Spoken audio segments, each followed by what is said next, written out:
Today we're going to be making my second most favorite trail meal, which is chili verde, but made with turkey instead of pork. Combining expert content on outdoor adventures with videography, tips, and tutorials. Visual adventures with Kurt Papke. The reason we're doing this is turkey is a great white meat. It looks very similar to pork. It has far less fat. This has only 7% fat. And the biggest enemy to dehydrated trail meals is fat because it goes rancid on you. So this is a delicious meal. So it can be used in many different ways. Make burritos, put a little rice in it. But anyway, let's get on with making this in our Instant Pot.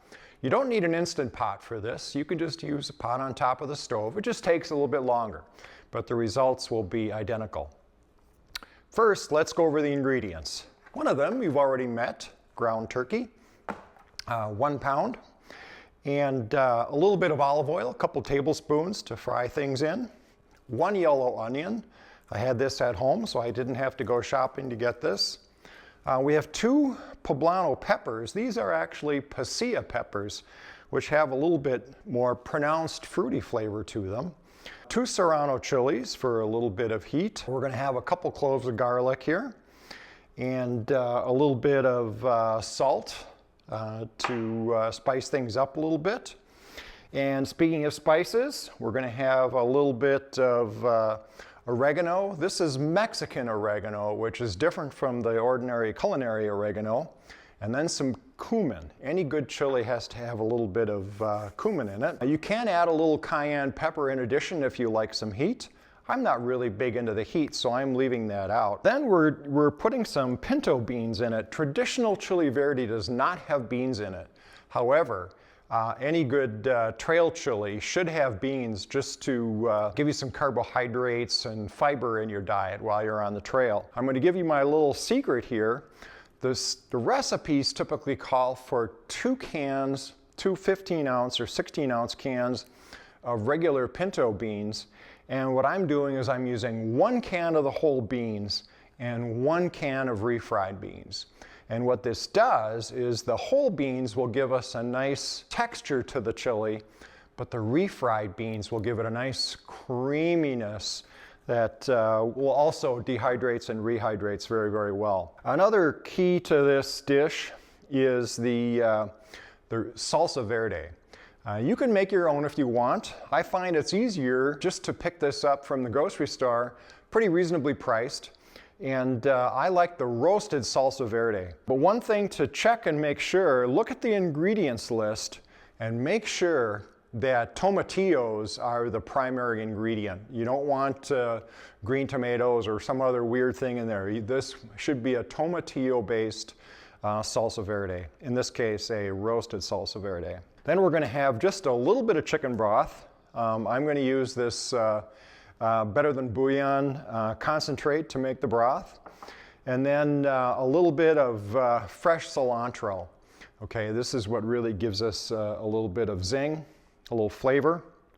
And then, and you won't see this in a lot of recipes, I'm using 1 key lime or Mexican lime to give it a little bit of tartness, so a little bit of extra zing to bring out the flavor.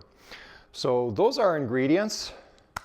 Let's go ahead and make some green chili verde. Okay, the first thing we need to do is prep our veggies. So we're going to chop an onion and then our peppers, smash our garlic, and we should be ready to start sauteing. So let's go ahead and chop up this onion.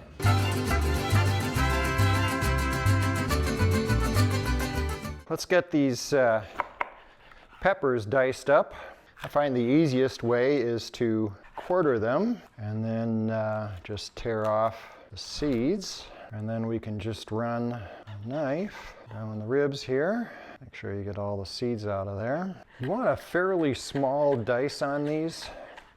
It's not so much for the dehydration as it is the rehydration, because when you rehydrate, anything that's too big can take forever to rehydrate. So you want a fairly tight dice on these guys. Now let's do the serrano chilies. And these guys have some pretty serious heat to them. So unless you like your food really hot, you want to make sure you got all the ribs and the seeds out of them. You know, I like hot food, but on the trail, I find that if it's too hot, it just kind of makes me uncomfortable at the end of a long day of hiking. I just want to relax. I don't want to have to deal with super hot food. But I do like the flavor of the chilies.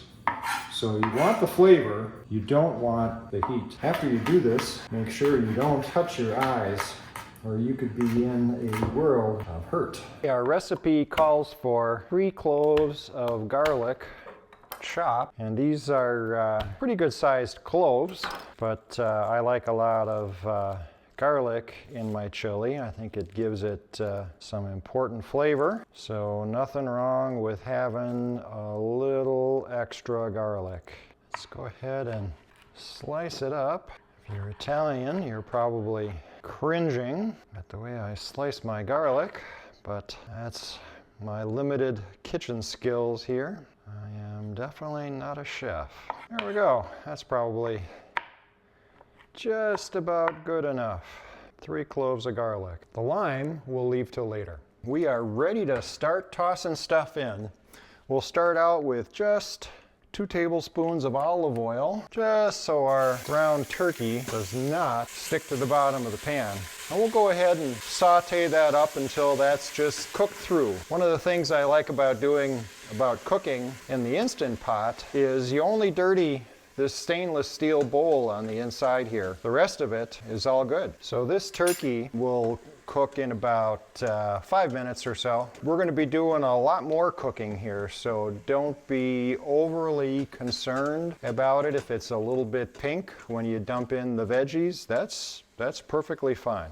Make sure you break up the pieces because, again, the rehydration is completely dependent on the size of the pieces. So let's go ahead and add our teaspoon of kosher salt, and then we'll add our onions and our peppers. Look at all those peppers. It is chili after all, but that is a lot of peppers.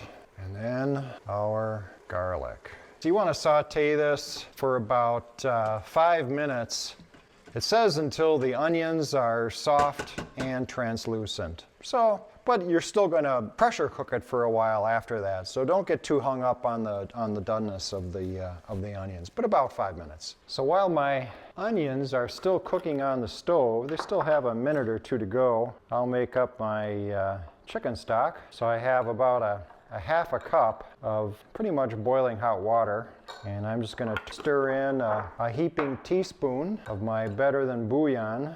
That's pretty strong. It's probably twice as strong as half a cup of bouillon typically would be. But hey, you know, it's all about flavor. There we go. Look at that. Instant bouillon. All right, it certainly appears that our onions are getting nice and translucent. So now let's go ahead and add our teaspoon of Mexican oregano. That's great stuff. Our teaspoon of cumin.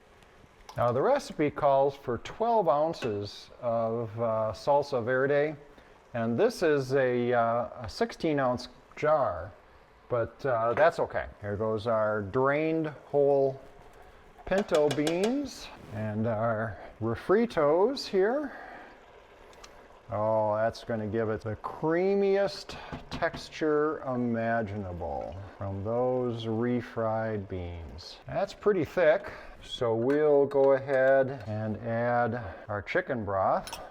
And then we'll give this a good stir to mix things up. You can see this is almost like a stew, and that's partially from the refried beans. You're going to dehydrate it anyway, so it's okay that it's a little bit on the thick side. You could always add more water if you're going to have the first serving for dinner at night to thin it up, but I'm just going to throw this on the dehydrator. So that looks nice and mixed up and ready to go.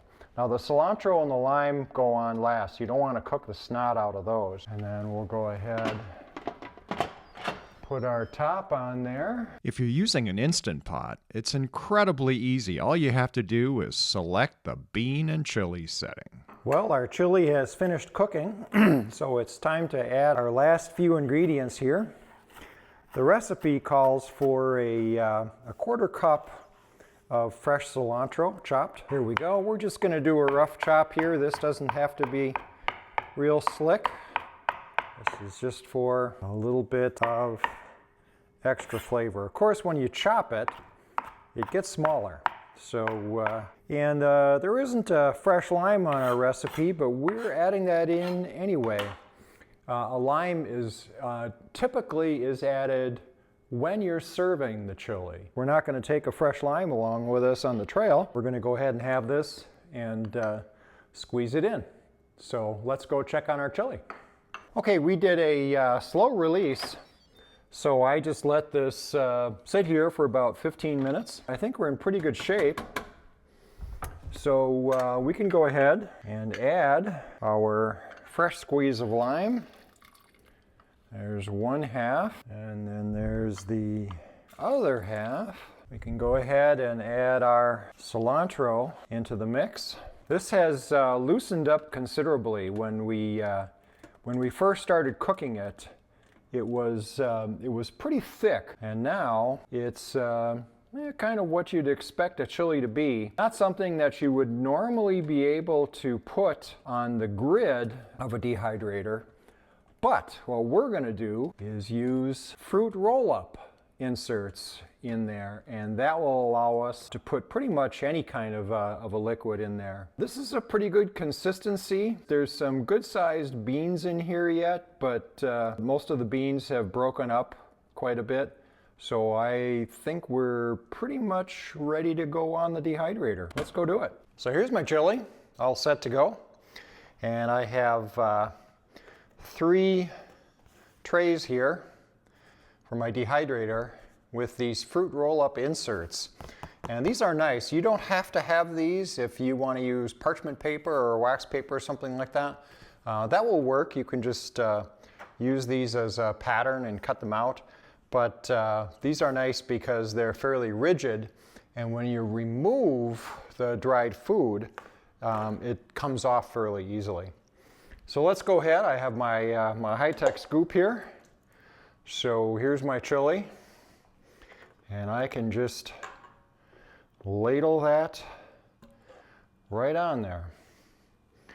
And you can see some of the beans are still whole, but that's okay. They'll be a little hard when you hydrate the chili after it's been dried, because anything that big is going to have a little bit of a tough time rehydrating, but not too bad. I may, depending upon how this ends up, I may spin this down in a food processor a little bit to break up the big chunks once it has dried. So this should fit on 3 trays, but if it doesn't, I just happen to have a 4th one over there in reserve, but it looks like I'm going to make it. It'll be a little thick, but not too bad. This should dry just fine. So fortunately, here in Arizona, because the air is so dry, the dehydrator works pretty quickly. I'm going to set this up to dry overnight. It's about 6 o'clock or so. And when I get up tomorrow morning, I'm thinking this should be reasonably well dried out. This one is a little bit over full, but not too bad. Here's our chili. We got our 3 trays and the base of our dehydrator all stacked up here. All we have to do is put that on there. And now we need to set the temperature So I am going to set this way up to about 135, 140 or so. And there we go. We'll see you in the morning. Okay, about 15 hours have elapsed. And you can see our chili verde has turned into this bark. And I find the easiest way of emptying these trays is with a big bowl like this. That way you can just flip it over and out it comes.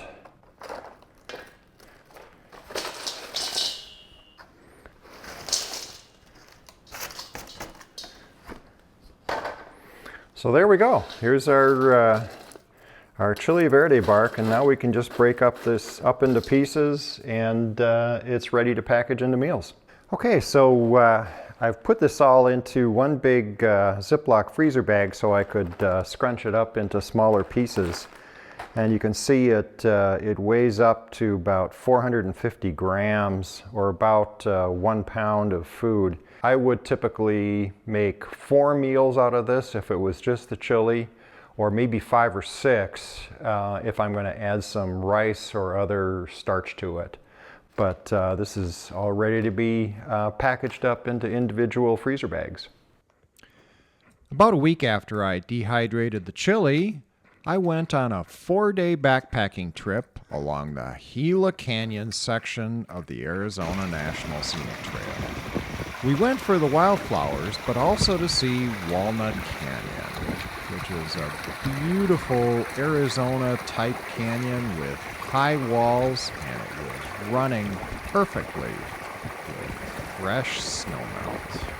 Aged up the chili with about a half a cup of spinach risotto that I had previously dehydrated. It was a phenomenal combination. I highly recommend it. It made for a great meal. I hope you try making and dehydrating some of this fabulous chili verde. Thanks for watching. If you found this video useful, please click like or subscribe below. See you on the trail.